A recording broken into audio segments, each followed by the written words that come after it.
밤 11시가 넘은 조용한 거실. 벽시계 초침 소리만 똑딱거리는 고요함 속에서 시아버지가 소파에서 천천히 일어나셨어요. 평소와 다른 무거운 침묵이 흘렀어요.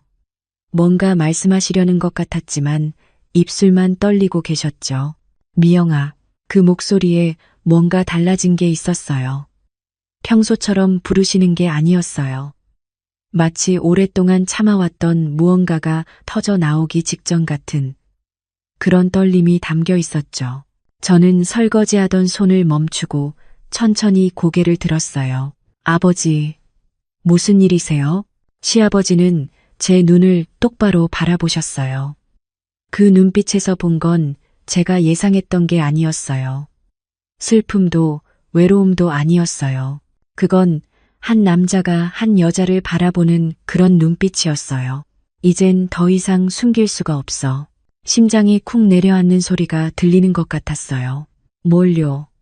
뭘 숨기신 건데요? 시아버지가 한 발짝 다가오셨어요. 그리고 떨리는 목소리로 말씀하셨죠. 너에 대한 내 마음을 더 이상 며느리로만 볼 수가 없어. 그 순간 숨이 멎었어요. 2년 전 그 끔찍한 교통사고로 남편과 시어머니를 잃은 후 저와 시아버지는 이 집에 단둘이 남았어요. 서로의 슬픔을 위로하고 서로를 의지하며 살아왔죠.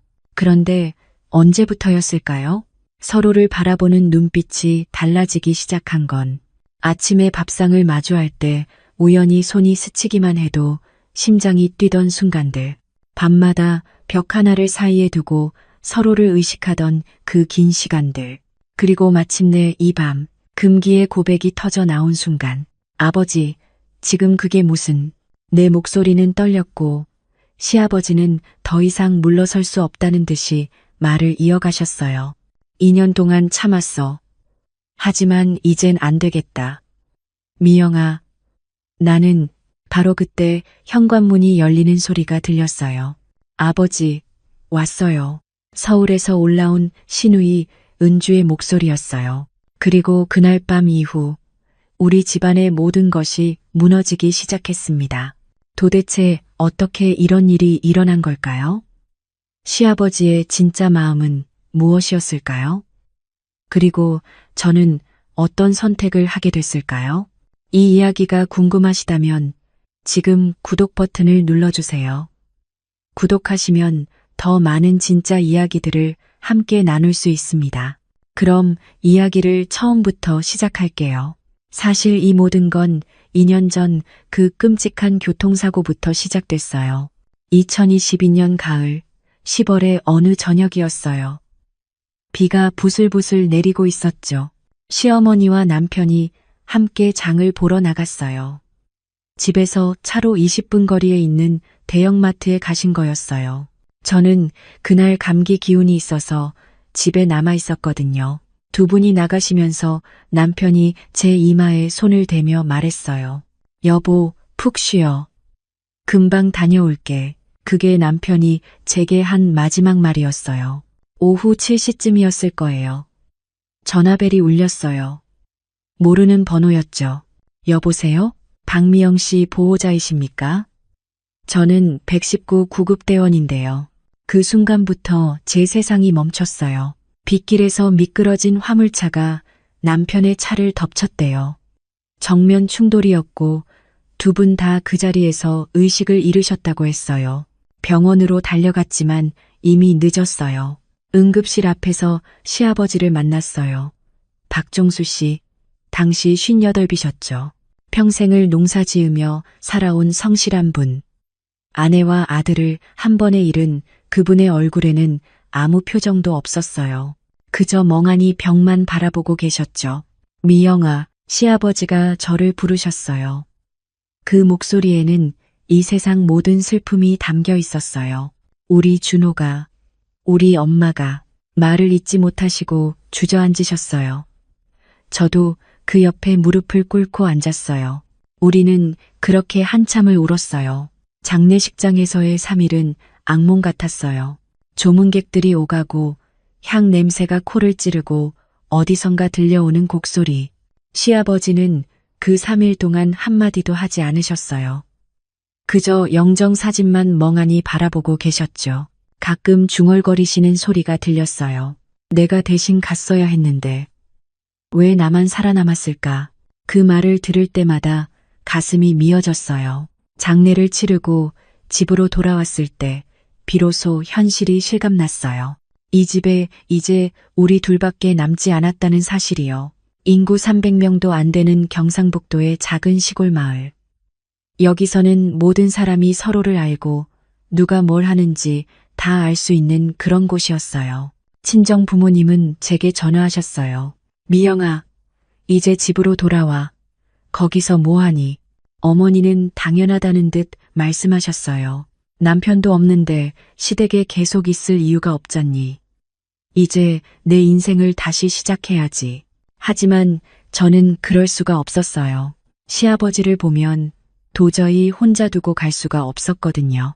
밥도 제대로 안 드시고 밤마다 술만 드시면서 혼자 중얼거리시는 모습. 내가 대신 죽었어야 했는데 왜 나만 살아남았을까? 그런 말씀들을 하시는 걸 듣고 있으면 가슴이 찢어지는 것 같았어요. 어머니, 조금만 더 있을게요. 아버지가 저 상태인데 제가 어떻게 가요? 저는 그렇게 시댁에 남았어요. 처음에는 정말 임시방편이라고 생각했어요. 몇 개월만 더 있다가 아버지가 안정되시면 그때 제 인생을 다시 시작하려고 했거든요. 하지만 현실은 그렇게 간단하지 않았어요. 시아버지는 혼자서 농사일을 감당할 수 없으셨어요. 집안일도 손을 놓으신 지 오래였고요. 저는 자연스럽게 그 빈자리를 채우기 시작했어요. 새벽 5시에 일어나서 아침밥을 짓고 시아버지 약을 챙겨드리고 밭일도 함께 도와드리고 저녁에는 집안을 정리하고 그런 일상이 반복됐어요. 처음에는 며느리의 도리라고 생각했어요. 남편이 살아있었다면 당연히 해야 할 일들이니까요. 그런 마음으로 버텼어요. 하지만 시간이 지날수록 마을 사람들의 시선이 부담스러워지기 시작했어요. 저 며느리는 언제까지 시댁에 있을 거야?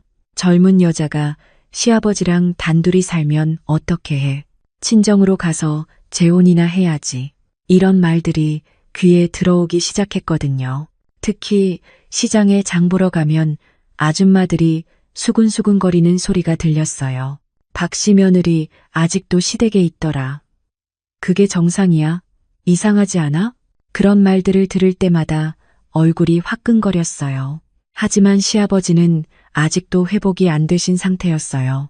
밤에 혼자 술 드시면서 우시는 일이 계속됐고 가끔은 제 이름을 부르시면서 말씀하셨어요.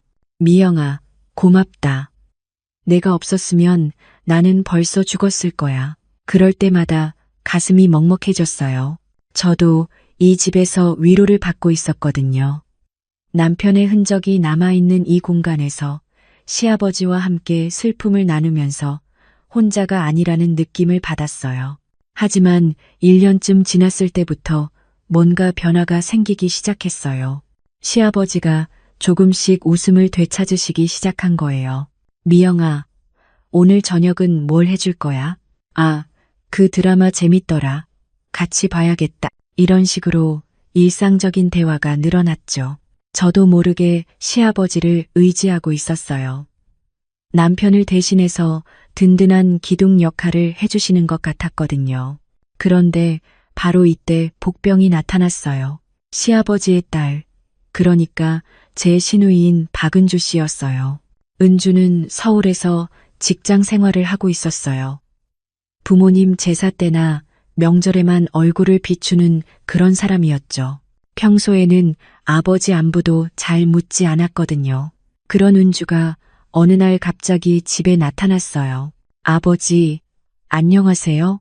인사는 정중했지만 눈빛이 예사롭지 않았어요. 저를 쳐다보는 시선이 특히 차가웠거든요. 저녁 식사를 함께하는 동안 은주는 계속 우리를 번갈아 쳐다봤어요. 밥을 먹는 것도 감시당하는 기분이었죠. 식사가 끝나고 시아버지가 마당으로 나가시자 은주가 저에게 다가왔어요. 언니, 잠깐 얘기 좀 할까요? 목소리는 부드러웠지만 눈빛은 날카로웠어요. 언니는 언제까지 여기 계실 거예요? 직설적인 질문에 가슴이 철렁했어요. 아직은 아버지가 혼자 계시기 어려우실 것 같아서요.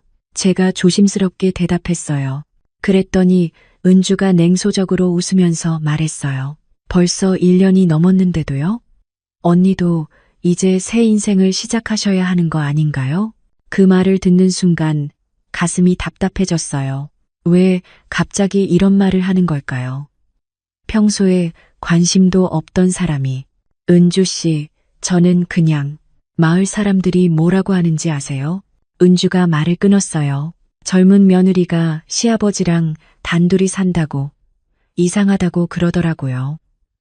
언니도 그게 정상이라고 생각하세요? 얼굴이 화끈거렸어요. 그날 밤 은주는 시아버지와 긴 대화를 나눴어요. 방문이 닫혀 있었지만 목소리가 새어나왔거든요. 아버지, 이게 정상인 것 같으세요? 젊은 며느리가 시아버지랑 1년 넘게 단둘이 사는 게 마을 사람들이 뭐라고 할지 생각해 보세요. 은주의 목소리는 단호했어요. 시아버지는 별 말씀을 안 하시는 것 같았고요. 그 밤 이후로 집안 분위기가 완전히 바뀌었어요. 시아버지도 저를 대하는 태도가 어색해지셨고, 저도 은주의 시선이 신경 쓰여서 자연스럽게 행동할 수 없었거든요. 하지만 은주는 며칠 있다가 다시 서울로 올라갔어요. 그리고 또다시 평범한 일상이 돌아왔죠. 다만 이전과는 뭔가 달랐어요. 시아버지와 저 사이에 미묘한 긴장감이 흐르기 시작했거든요. 서로를 의식하는 것 같은 그런 느낌이었어요. 아침에 밥상을 차릴 때도 예전처럼 자연스럽지 않았어요. 우연히 손이 스치기라도 하면 두 사람 다 깜짝 놀라서 손을 움츠렸어요. TV를 볼 때도 소파 양 끝에 앉아서 서로를 의식하면서 어색하게 지냈고요.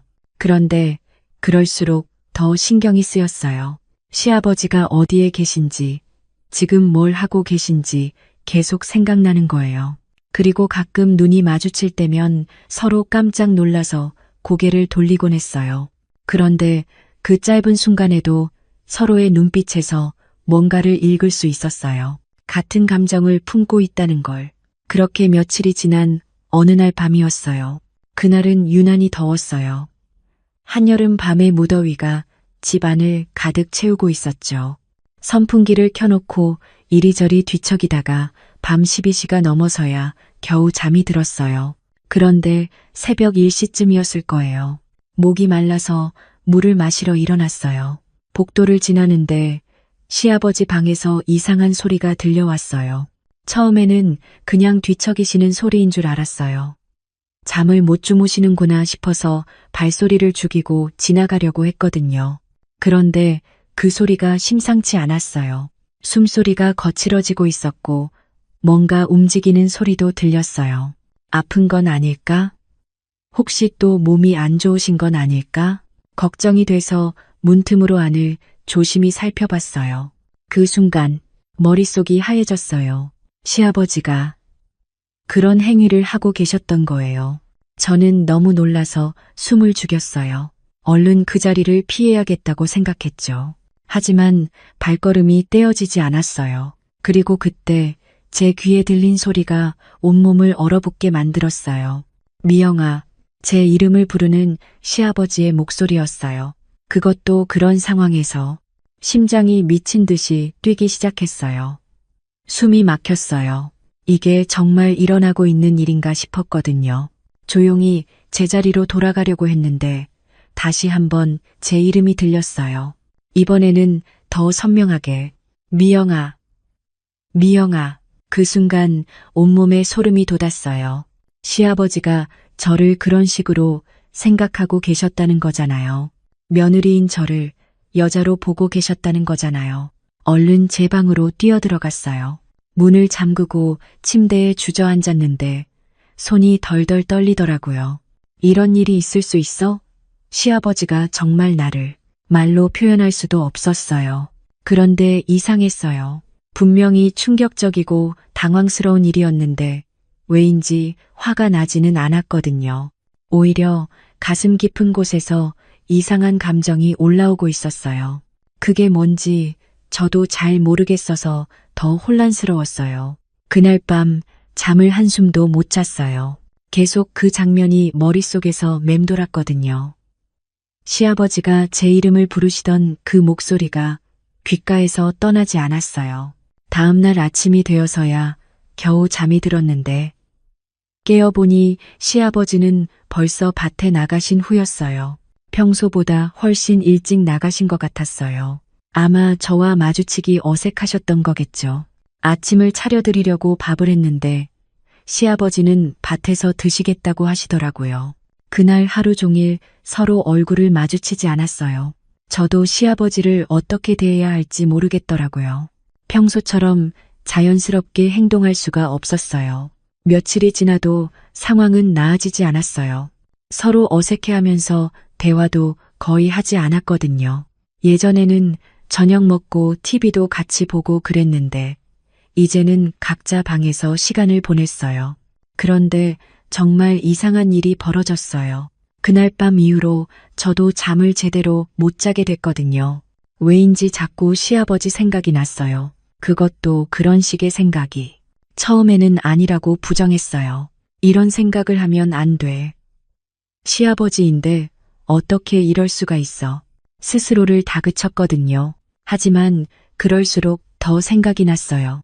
시아버지의 넓은 어깨, 일할 때 땀에 젖은 모습, 저를 챙겨주시는 다정한 눈빛, 그런 것들이 자꾸 떠올랐어요. 그리고 무엇보다 그날 밤 제 이름을 부르시던 그 목소리가 계속 귓가에 맴돌았거든요. 어느 날 밤에는 정말 견딜 수가 없었어요.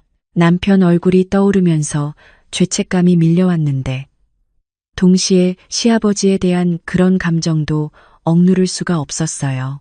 이건 잘못된 거야. 나는 정말 나쁜 여자야. 그렇게 중얼거리면서도 제 손은 이미 움직이고 있었어요. 몸이 뜨거워지고 숨이 가빠지고 그 순간만큼은 모든 걸 잊을 수 있었어요. 하지만 끝나고 나면 자괴감이 밀려왔어요. 남편이 죽은 지 겨우 1년밖에 안 됐는데 어떻게 시아버지를 이런 식으로 생각할 수가 있지? 울면서 자책했어요. 하지만 그런 감정을 막을 수는 없었어요. 오히려 시간이 갈수록 더 강해졌거든요. 시아버지를 볼 때마다 가슴이 뛰었고 우연히 손이 닿기라도 하면 온몸이 떨렸어요. 이건 단순한 감사함이나 의지가 아니었어요. 한 여자가 한 남자를 보는 그런 감정이었거든요. 그런데 더 충격적인 건 시아버지도 저를 그런 눈으로 보고 계셨다는 거였어요. 가끔 제가 뭔가를 하고 있을 때 시아버지의 시선이 느껴졌거든요. 돌아보면 얼른 다른 곳을 보시곤 했지만 그 시선이 예전과는 달랐어요. 며느리를 보는 시선이 아니라 한 여자를 보는 그런 시선이었어요. 특히 제가 빨래를 널 때나 허리를 숙여서 청소를 할 때 그런 순간들에 시아버지의 시선이 머물러 있는 걸 느꼈어요. 처음에는 착각인 줄 알았어요. 하지만 며칠을 관찰해 보니 분명했어요. 시아버지는 저를 여자로 보고 계셨던 거예요. 그리고 저 역시 그런 시선을 받으면서 이상하게 가슴이 두근거렸어요. 부끄러우면서도 한편으로는 여자로서 인정받는다는 느낌에 설레기도 했거든요. 남편이 죽은 후로 저는 그냥 미망인이었어요. 누구도 저를 한 여자로 보지 않았거든요. 마을 사람들에게도 그냥 박씨 며느리였고 여자로서의 제 모습은 어디에도 없었어요. 하지만 시아버지의 시선 속에서는 제가 여전히 한 명의 여자였어요. 29살의 젊은 여자였던 거예요. 그런 걸 느끼면서 저도 모르게 달라지기 시작했어요. 예전보다 옷차림에 신경을 쓰게 됐고 시아버지 앞에서는 더 조심스럽게 행동했어요. 하지만 동시에 더 여성스럽게 보이려고 했던 것 같아요. 머리도 예쁘게 빗고 립밤도 바르고 그런 작은 변화들이 생겼거든요. 시아버지도 변하셨어요. 저와 대화할 때 목소리가 더 부드러워졌고 가끔은 농담도 하시면서 웃으시곤 했어요. 미영아, 오늘 예쁘네. 그런 말씀을 하실 때면 얼굴이 빨개져서 어쩔 줄 몰랐어요. 시아버지가 저를 예쁘다고 하신다는 게 이상하면서도 기분이 좋았거든요. 그런데 그럴 때마다 죄책감이 밀려왔어요. 내가 지금 뭘 하고 있는 거지? 시아버지인데 이러면 안 되는데. 그런 생각들이 머릿속에서 맴돌았어요. 특히 밤에 혼자 누워있을 때면 남편 사진을 보면서 미안하다고 속으로 사과했어요. 여보, 미안해. 나 이상해지고 있어. 그렇게 말하면서도 시아버지 생각을 멈출 수는 없었어요. 우리 둘 다 알고 있었어요. 서로에게 품고 있는 이 감정이 뭔지를. 하지만 그 누구도 먼저 입을 열 수는 없었어요. 시아버지와 며느리라는 관계, 그 금기의 벽이 너무 높았거든요. 그래서 우리는 계속 그 위험한 줄타기를 하고 있었어요. 서로를 원하면서도 다가갈 수 없는 그런 답답하고 절망적인 상황. 그렇게 몇 주가 지나면서 우리 사이의 공기는 점점 더 무거워졌어요. 그렇게 어색한 날들이 계속되던 어느 날 저녁이었어요. 제가 설거지를 하고 있는데 시아버지가 부엌으로 들어오셨어요. 물을 드시려고 하신 것 같았어요. 저는 그때 막 접시를 헹구고 있었고 싱크대에서 물이 튀어서 바닥이 조금 젖어 있었어요. 시아버지가 냉장고 쪽으로 걸어가시는데 제가 뒤로 돌아서는 순간이었어요. 서로를 보지 못하고 부딪혔어요. 제가 비틀거렸고 시아버지가 반사적으로 저를 잡아주셨어요. 그 순간 시간이 멈춘 것 같았어요. 시아버지의 팔이 제 허리를 감싸고 있었고 우리 사이의 거리는 불과 몇 센티미터였어요. 서로의 숨소리까지 들릴 정도로 가까웠거든요. 저는 시아버지의 눈을 똑바로 쳐다봤어요. 그 눈빛에서 제가 느끼고 있는 것과 같은 감정을 봤어요. 서로를 원하는 마음, 하지만 가져서는 안 되는 감정. 시아버지의 손에서 온기가 느껴졌어요. 제 허리를 감싼 그 손이 살짝 떨리고 있었어요. 미영아, 시아버지가 제 이름을 속삭였어요. 그 목소리에는 그동안 숨겨왔던 모든 감정이 담겨 있었어요. 저도 모르게 대답했어요. 아버지. 우리는 그렇게 서로를 바라보며 서 있었어요. 조금만 더 가까이 다가가면 입술이 닿을 수도 있는 거리였어요. 시아버지의 시선이 제 입술로 내려갔어요. 그리고 다시 제 눈을 바라보셨죠. 마치 허락을 구하는 것 같은 눈빛이었어요. 제 심장이 미친 듯이 뛰었어요. 이러면 안 돼. 돌아가신 남편에게 미안해. 하지만 머릿속으로는 그렇게 생각하면서도 몸은 움직이지 않았어요. 아니, 오히려 조금씩 가까워지고 있었어요.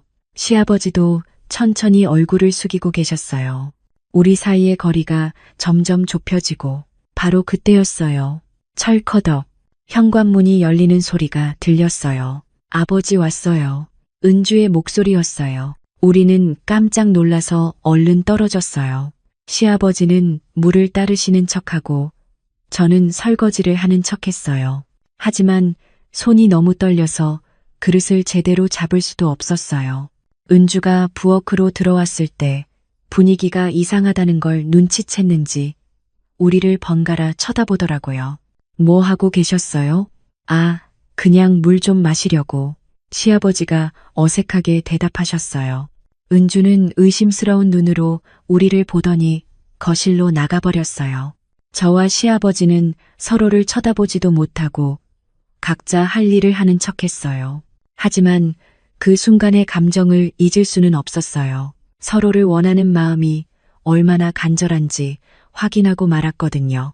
그날 밤 은주는 늦게까지 시아버지와 얘기를 나눴어요. 방문을 닫고 대화를 하셨지만 가끔 목소리가 높아지는 게 들렸어요. 아버지, 정말 괜찮으세요? 언니가 여기 있는 게 맞는 건가요?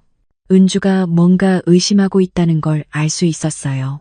아마 우리 사이에 이상한 분위기를 느꼈을 거예요.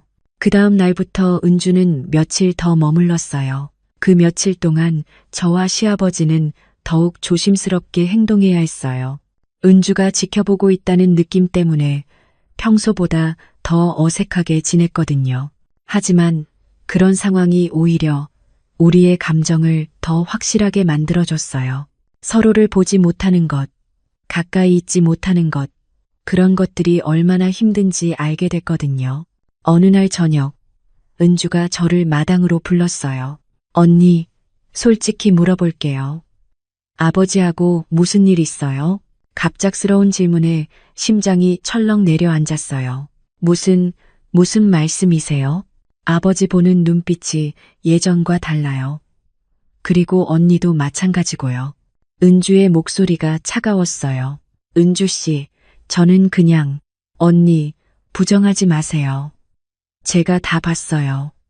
아버지하고 언니 사이에 뭔가 있다는 걸. 그 순간 온몸에 식은땀이 났어요. 정말 들켜버린 걸까요? 저는 정말 아무것도. 언니, 은주가 목소리를 높였어요. 이게 정상이라고 생각해요? 시아버지하고 며느리가 이런 관계를 가지는 게? 그 말을 들으니까 다리에 힘이 풀렸어요. 완전히 들켜버린 거였어요. 은주 씨, 제발 뭐요? 아무도 모르게 해달라고요? 은주의 목소리에는 분노가 섞여 있었어요. 언니, 정신 차려요. 이게 말이 돼요? 우리 집안이 어떻게 되는지 생각해 봤어요? 그때부터 은주의 공격이 시작됐어요. 언니는 이제 그만 나가세요. 아버지도 충분히 회복되셨잖아요. 더 이상 여기 있을 이유 없어요. 은주 씨, 저는 아니면 제가 다른 사람들한테도 얘기할 거예요. 마을 사람들이 알면 어떻게 될지 뻔하잖아요. 협박이었어요. 완전한 협박이었어요. 생각해보세요, 언니. 지금 당장 나가시면 조용히 넘어갈게요.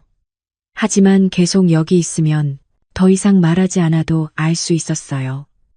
은주가 어떤 생각을 하고 있는지. 그날 밤 은주는 시아버지와 심한 언쟁을 벌였어요. 아버지, 정말 이러실 거예요? 우리 집안이 망신당해도 상관없으세요? 그 여자 때문에 아버지가 이상해지신 거 아니에요? 은주의 목소리가 복도까지 들렸어요. 하지만 그 다음 날 상황이 완전히 바뀌었어요. 새벽 4시쯤이었어요. 화장실에서 쿵 하는 소리가 들렸어요. 처음에는 뭔가 떨어뜨리신 줄 알았는데 한참을 기다려도 움직이는 기척이 없더라고요. 이상해서 문을 두드려 봤어요. 아버지, 괜찮으세요? 대답이 없었어요. 아버지, 다시 불러봐도 아무 소리가 없어서 문을 열어봤는데 시아버지가 바닥에 쓰러져 계셨어요. 그 순간 머릿속이 하얘졌어요. 아버지, 아무리 흔들어도 의식이 없으셨어요. 얼른 119에 신고하고 응급실로 모셨어요. 은주도 급히 달려왔고요. 의사 선생님 말씀이 과로와 스트레스 때문이라고 하시더라고요. 혈압이 많이 높아져 있고요. 당분간은 충분히 쉬셔야 합니다. 무리하시면 더 큰 문제가 생길 수도 있어요. 그 말을 들으니까 가슴이 철렁 내려앉았어요. 시아버지를 잃을 수도 있다는 생각에 눈앞이 캄캄해졌거든요. 병원에서 하루를 보내고 집으로 모시고 왔어요. 시아버지는 많이 약해져 계셨어요. 침대에서 일어나시는 것도 힘들어 하시고 평소의 활기찬 모습은 온데간데 없었어요. 은주는 하루 있다가 다시 서울로 올라갔어요. 가기 전에 저를 보더니 말했어요. 언니, 이번 일로 정신 좀 차리세요. 아버지가 이렇게 된 것도 다 스트레스 때문이에요. 그 말에는 가시가 돋쳐 있었어요. 그때부터 저는 간병에 매달렸어요. 약 시간에 맞춰서 챙겨드리고 죽도 끓여드리고 밤에는 몇 번씩 일어나서 상태를 확인했어요. 시아버지가 많이 걱정이 됐거든요. 미영아, 고생시키는구나. 시아버지가 미안해하시면서 말씀하셨어요. 무슨 말씀을 그렇게 하세요? 빨리 나으세요. 그게 제일 중요해요. 그렇게 대답하면서도 마음 한구석이 아팠어요. 시아버지를 향한 제 감정이 이런 상황에서도 사라지지 않고 있었거든요. 오히려 더 간절해졌어요. 시아버지를 잃을 수도 있다는 생각에 더욱 소중하게 느껴졌어요. 며칠 동안 밤낮으로 간병을 하다 보니 저도 많이 지쳤어요. 하지만 시아버지 곁을 떠날 수가 없었어요. 혹시 무슨 일이라도 생기면 어떻게 하나 싶어서 계속 옆에서 지켜보고 있었거든요. 그런데 어느 날 밤 시아버지가 갑자기 제 손을 잡으셨어요. 미영아, 네, 아버지. 내가 갑자기 쓰러지니까 생각이 많이 나더라. 무슨 생각이요? 너 혼자 두고 가면 어쩌나 하는 생각. 그 말을 들으니까 가슴이 아팠어요.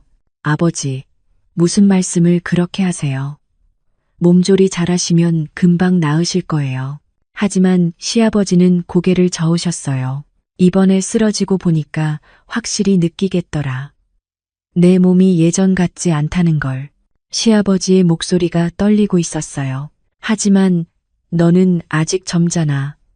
새로운 삶을 살아야 해. 그 말을 들으니까 눈물이 났어요. 아버지 없이는 못 살아요. 그렇게 말하고 나서 깜짝 놀랐어요. 제가 왜 그런 말을 했는지 모르겠더라고요. 시아버지도 놀라신 것 같았어요. 제 손을 더 꽉 잡으시면서 말씀하셨어요. 미영아, 그때 우리 눈이 마주쳤어요. 그 눈빛에는 그동안 숨겨왔던 모든 감정이 담겨 있었어요. 서로를 향한 사랑. 하지만 표현할 수 없는 마음. 미영아, 나는 시아버지가 뭔가 말씀하시려고 했는데 저도 모르게 눈물이 흘러내렸어요. 아버지, 저도. 우리는 그렇게 서로의 손을 잡고 말없이 바라보고 있었어요. 그 순간 모든 벽이 무너지는 느낌이었어요. 시아버지와 며느리라는 관계, 그 금기의 벽이 사라지고 있었거든요. 시아버지가 저를 일으켜 세우시더니 조심스럽게 안아주셨어요. 저도 시아버지의 품에 안겼어요. 그때까지 참아왔던 모든 감정이 한꺼번에 터져나왔어요. 아버지, 미영아, 우리는 서로를 꽉 안고 울었어요. 이제 더 이상 숨길 수 없었어요. 서로를 향한 이 마음을, 돌이킬 수 없는 선을 넘어버린 거였어요. 그렇게 서로의 감정을 확인한 후 며칠 동안은 꿈을 꾸는 것 같았어요. 시아버지도 많이 회복되셨고 우리 사이의 어색함도 사라졌거든요. 이제는 자연스럽게 손을 잡기도 하고 가까이 앉아서 TV를 보기도 했어요. 물론 아직 마을 사람들 앞에서는 조심스러웠지만 집안에서만큼은 서로의 마음을 숨기지 않았어요. 미영아, 고맙다. 시아버지가 제 손을 잡으시면서 말씀하셨어요. 네가 있어서 내가 이렇게 빨리 나을 수 있었어. 아버지도 제게 힘이 되어주세요. 그렇게 대답하면서 저도 웃었어요. 정말 오랜만에 마음이 편안했거든요. 하지만 그 평화로운 시간은 오래가지 못했어요. 일주일쯤 지났을 때였어요. 시아버지가 갑자기 심각한 표정으로 저를 부르셨어요. 미영아, 잠깐 앉아봐. 얘기할 게 있어. 그 표정을 보는 순간 불안해졌어요. 뭔가 큰일이 생긴 건 아닐까. 사실 너에게 말하지 못한 일이 있어. 무슨 일이요? 내가 쓰러졌을 때 병원에서 정밀 검사를 받았잖아. 네, 그렇죠. 그때 다른 검사도 함께 받았어. CT하고 혈액 검사 여러 가지를. 시아버지의 목소리가 떨리고 있었어요. 그런데 결과가 말을 잇지 못하시더라고요. 그 순간 가슴이 철렁 내려앉았어요. 설마 큰 병이라도 있는 건 아닐까? 아버지, 설마 대장암이야. 그 말을 듣는 순간 세상이 무너지는 것 같았어요. 아버지, 그게 무슨, 아직 초기라고 하더라. 치료하면 완치 가능성도 있다고 했어. 하지만 암이라는 단어 자체가 충격이었어요. 왜 이제야 말씀하세요? 눈물이 나려고 해서 참기 힘들었어요. 너 걱정시키고 싶지 않아서, 그리고 혼자서 받아들일 시간이 필요했어. 시아버지도 얼마나 힘드셨을까요? 혼자서 그 무서운 진단을 감당하셨을 생각을 하니 가슴이 미어지는 것 같았어요. 은주에게는 말씀하셨어요? 아니, 아직 말하지 않았어. 왜요? 말해봤자 달라질 게 없을 것 같아서. 그 말에는 깊은 상처가 담겨 있었어요. 1년 넘게 한 번도 제대로 안부를 묻지 않던 딸이 갑자기 효녀가 될 것 같지 않거든. 시아버지의 목소리에서 외로움이 느껴졌어요. 그리고 잠시 침묵이 흘렀어요. 시아버지가 뭔가 말씀하시려다가 계속 망설이시는 게 보였거든요. 미영아, 네, 사실 내가 너에게 말씀을 시작하시다가 또 멈추셨어요. 뭔가 말씀하고 싶으신 게 있으세요? 시아버지가 창밖을 바라보시면서 한참을 침묵하셨어요. 그리고 천천히 고개를 돌려 저를 바라보셨어요. 미영아, 나는 너를 그냥 며느리로만 보지 않아. 심장이 쿵 내려앉았어요. 내가 너를 한 사람의 여자로 보고 있어. 그 말을 듣는 순간 숨이 멎는 것 같았어요. 사실 어렴풋이 짐작은 하고 있었어요. 그날 밤 시아버지가 제 이름을 부르시던 걸 들었으니까. 하지만 설마 했죠. 정말 그런 마음이실 거라고는 생각 못 했거든요. 그런데 이렇게 직접 말씀하시니까 완전히 다른 충격이었어요. 그리고 사랑하고 있어. 시아버지가 떨리는 목소리로 말씀하셨어요. 1년 넘게 너를 보면서, 너의 헌신을 보면서 어느 순간 마음이 기울어져 있더라. 완전히 충격이었어요. 시아버지가 저를 사랑한다고? 미영아, 미안해. 이런 말을 해서 시아버지가 일어나시려고 하셨어요. 아, 몸이 안 좋아서 그런가. 내가 별말을 다 하는구나. 그냥 아픈 사람의 헛소리라고 생각해. 아니에요. 제가 시아버지의 손을 잡았어요. 헛소리가 아니에요. 시아버지가 놀란 표정으로 저를 쳐다보셨어요. 미영아, 저도 아버지를 그렇게 생각하고 있었어요. 그 말을 하고 나니까 가슴이 확 뚫린 것 같았어요. 시아버지가 한참을 저를 바라보시더니 눈가에 눈물이 맺혔어요. 정말이야? 네, 정말이에요. 처음에는 저도 혼란스러웠어요. 시아버지를 이런 식으로 생각하는 제 자신이 이상했거든요. 제 목소리도 떨리고 있었어요. 하지만 시간이 지날수록 확실해졌어요. 이건 단순한 감사함이 아니라 진짜 사랑이라는 걸. 시아버지가 천천히 다가오셨어요. 미영아, 나도 마찬가지였어. 처음에는 죄책감 때문에 힘들었어. 죽은 아들에게 미안했고 며느리를 이런 눈으로 본다는 게 잘못된 것 같았어. 하지만 너를 보면서 느끼는 이 마음을 더 이상 부정할 수가 없더라. 우리는 서로를 바라보며 서 있었어요.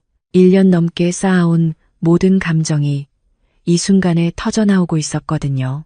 아버지, 저는 이 1년 동안 정말 행복했어요. 남편을 잃고 절망에 빠져 있을 때 아버지가 제게 새로운 삶의 의미를 주셨어요. 제 목소리가 떨렸어요. 처음에는 며느리의 도리라고 생각했어요. 하지만 언제부턴가 그게 아니라는 걸 알았어요. 아버지와 함께 있으면 마음이 편안했고 아버지가 웃으시면 저도 행복했어요. 아버지가 아프시면 제 마음도 아팠고 시아버지가 고개를 끄덕이시면서 들으셨어요.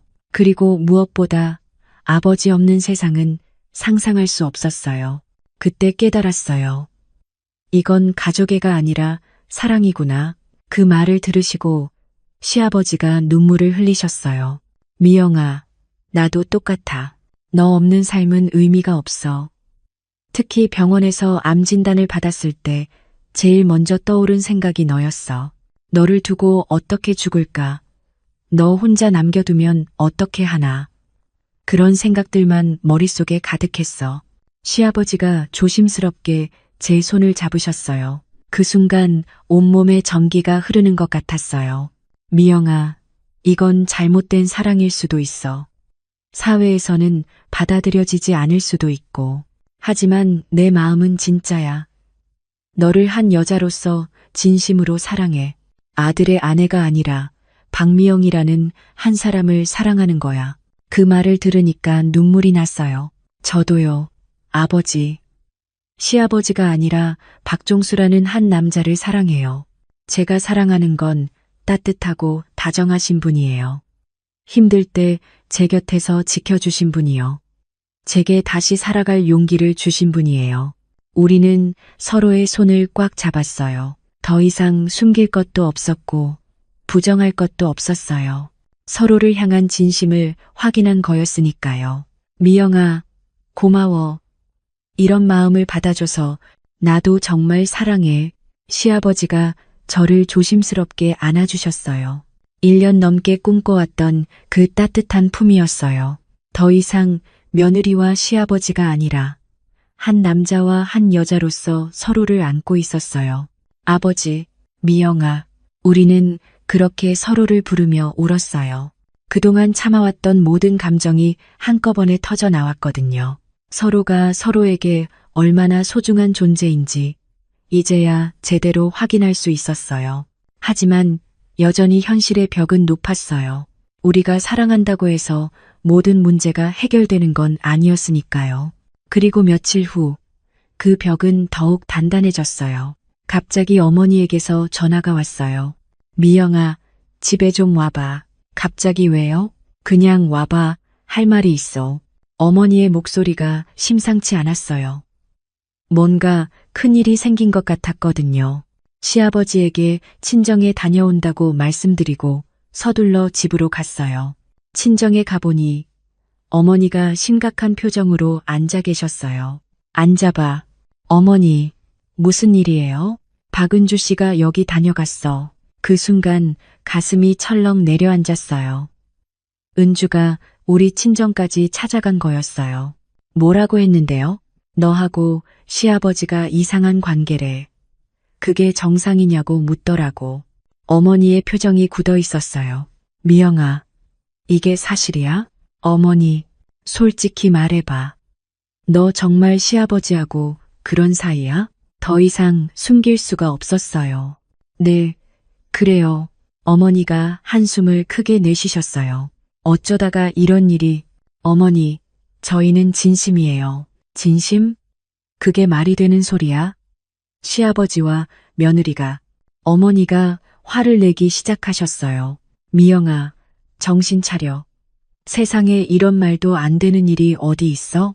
어머니, 저희는 당장 그 집에서 나와. 더 이상 거기 있으면 안 돼. 어머니의 반응은 예상했던 대로였어요. 하지만 포기할 수 없었어요. 어머니, 들어보세요. 저는 정말로 그분을 사랑해요. 사랑이라고?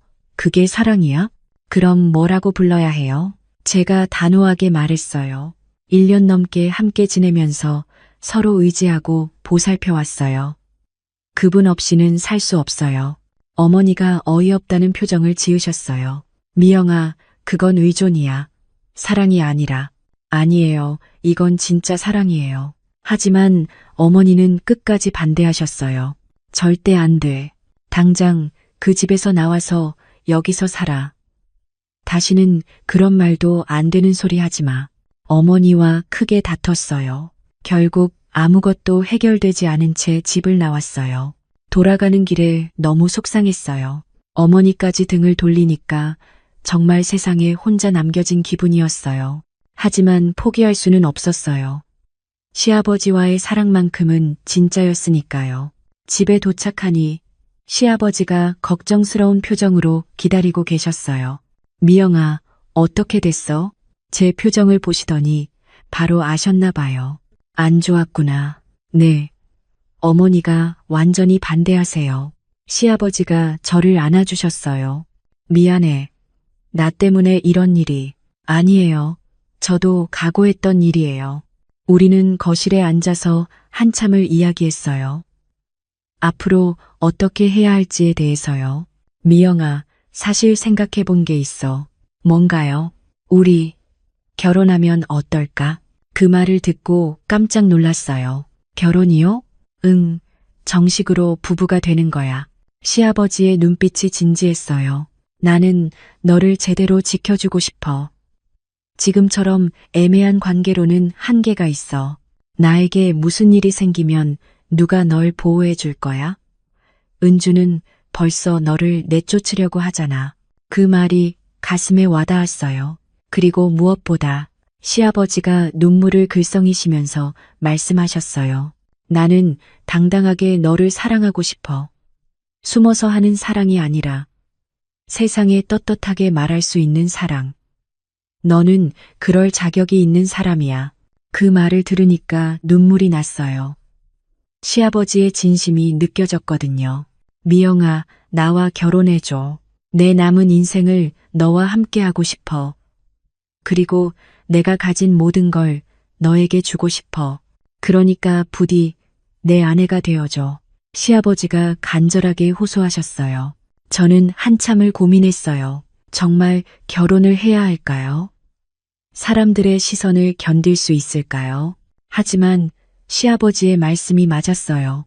이대로 있으면 나중에 더 큰 문제가 생길 거였어요. 알겠어요. 정말, 네, 결혼할게요. 고마워, 미영아. 시아버지가 저를 꽉 안아주셨어요. 절대 후회하게 하지 않을게. 며칠 후, 우리는 구청에 가서 혼인신고를 했어요. 서류를 내면서도 믿어지지 않았어요. 정말로 시아버지의 아내가 되는 거라니. 공무원이 서류를 보더니 살짝 놀라는 표정을 지었지만 별다른 말은 하지 않았어요. 법적으로는 문제 없으니까요. 축하드립니다. 이제 정식 부부시네요. 그 말을 들으니까 실감이 났어요. 이제 저는 박미영이 아니라 박종수 씨의 아내였어요. 집으로 돌아오는 길에 시아버지가 말씀하셨어요. 미영아, 아니, 여보라고 불러도 돼. 네, 좋아요. 여보. 오늘 밤 시아버지가 말끝을 흐리셨어요. 저도 알고 있었어요. 오늘이 진짜 첫날 밤이라는 걸. 이제 정말로 부부가 된 거니까.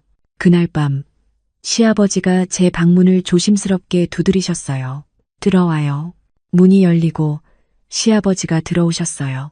1년 넘게 꿈꿔왔지만 정말로 이런 날이 올 줄은 몰랐어요.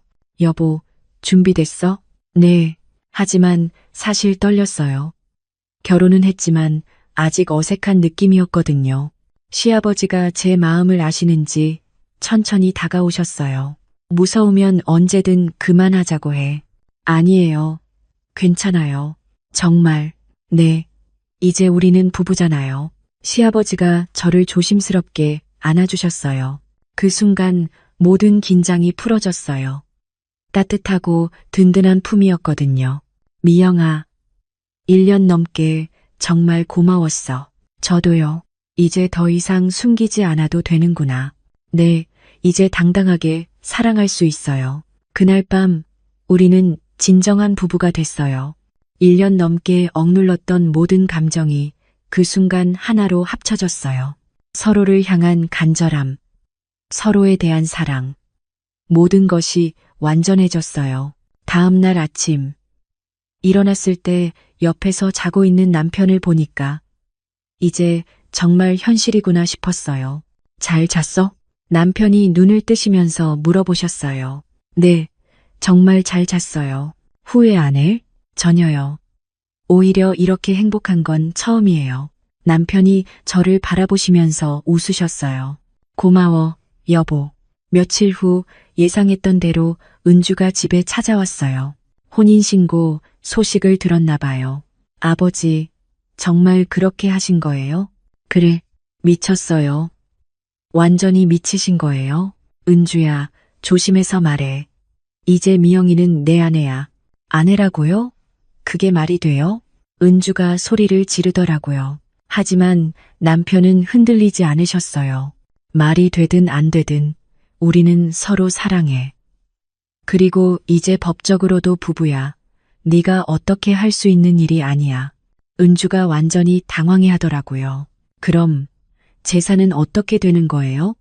그것도 다 저 여자 몫이 되는 거예요? 결국 재산 얘기가 나왔어요. 은주야, 내 본심이 그거였구나. 남편이 실망스러운 표정을 지으셨어요. 아버지를 걱정해서가 아니라 재산이 걱정이었던 거지. 그게 아니라 됐어. 이제 그만 가. 앞으로 이 집에 오지 마. 아버지, 나는 이제 미영이하고만 살 거야. 네가 필요 없어. 은주가 울면서 집을 나갔어요. 하지만 저희는 흔들리지 않았어요. 진짜 사랑 앞에서는 그 어떤 방해도 의미가 없었거든요. 그 후 얼마 지나지 않아서 남편이 유언장을 쓰셨어요. 여보, 이거 봐. 뭐예요? 유언장이야. 모든 재산을 너에게 물려준다고 명시했어. 집도, 땅도, 예금도 전부. 그 유언장을 보면서 눈물이 났어요. 남편의 진심이 느껴졌거든요. 은주가 뭐라고 해도 상관없어. 이건 내 마음이고 내 결정이야. 너는 그럴 자격이 있는 사람이야. 1년 넘게 나를 살려준 사람이니까. 남편의 그 말씀이 가슴 깊이 와닿았어요. 그리고 시간이 흘렀어요. 처음에는 마을 사람들이 이상하게 봤어요. 저게 말이 되냐고 수군거리던 사람들이 있었죠. 하지만 점점 자연스럽게 받아들이기 시작했어요. 저 두 사람 정말 잘 어울린다. 서로 의지하면서 사는 게 보기 좋아. 진짜 사랑인가 보다. 이런 말들이 들려오기 시작했어요. 우리의 진심이 통한 거였어요. 매일매일 다정하게 지내는 모습을 보면서 사람들도 인정하게 된 거죠. 특히 남편이 암 치료를 받으면서 제가 병원에 따라다니며 간병하는 모습을 보고는 저런 며느리가 어디 있어. 아니, 이제 아내지 정말 보기 좋다. 이런 반응들이 나왔어요. 진정성 있는 사랑은 결국 인정받게 되는 것 같아요. 남편의 건강도 많이 좋아지셨어요. 정기적으로 치료를 받으면서 희망을 잃지 않고 계시거든요. 여보 때문에 더 오래 살고 싶어졌어. 함께 보내야 할 시간이 너무 많거든. 그런 말씀을 하실 때면 제 마음도 따뜻해져요. 서로가 서로에게 살아갈 이유가 되는 거죠. 그렇게 우리가 결혼한 지 6개월이 흘렀어요. 지금 이 순간에도 옆에서 남편이 자고 계세요. 평온한 잠든 얼굴을 보면서 이 모든 일이 꿈만 같다는 생각이 들어요. 1년 전 그 끔찍한 교통사고로 시작된 이야기가 이렇게 아름다운 사랑으로 이어질 줄이야. 정말 상상도 못했거든요. 물론 쉽지만은 않았어요. 친정과의 관계는 여전히 풀리지 않았어요. 가끔 그게 속상하기도 해요. 하지만 후회는 전혀 없어요. 매일매일이 정말 소중하거든요. 아침에 일어나서 남편의 얼굴을 보는 것부터 함께 아침을 먹고 집안일을 하고 저녁에 TV를 보면서 대화하는 것까지 모든 순간이 기적 같아요. 사랑에는 정답이 없다는 걸 저는 이제 알아요. 남들이 뭐라고 하든 본인들이 행복하면 그게 정답이에요. 저희는 정말 행복해요. 매일매일이 감사하고 서로가 있어서 든든해요. 세상에는 정말 다양한 사랑이 있는 것 같아요. 서로를 살리고 구원하는 사랑도 있고, 상처를 치유해주는 사랑도 있고, 그런 사랑들이 모두 소중한 거죠. 때로는 용기가 필요해요. 편견을 뛰어넘는 용기가요. 하지만 진심만큼은 누구나 가질 수 있잖아요. 서로를 진심으로 사랑한다면 그 어떤 어려움도 이겨낼 수 있을 거예요. 저희가 그걸 증명했으니까요. 진심은 결국 통하는 것 같아요. 그리고 진짜 사랑 앞에서는 그 어떤 벽도 무너질 수 있고요. 여러분들도 각자의 사랑을 소중히 여기시고 후회 없는 선택을 하시길 바라요. 사랑이 아니어도 괜찮습니다. 때로는 한 번의 진심은 멈춰버린 인생의 시계를 다시 움직이게 하거든요. 여러분의 새벽도 분명히 올 겁니다. 이 이야기가 조금이라도 마음에 와닿으셨다면 구독되어 있는지 꼭 확인해 보시고 안 되어 있으시다면 구독과 좋아요 부탁드려요. 구독하시면 더 많은 진짜 이야기들을 여러분과 함께 나눌 수 있습니다. 그리고 여러분이라면 이 상황에서 어떻게 하셨을까요? 댓글로 여러분의 생각을 들려주세요. 감사합니다.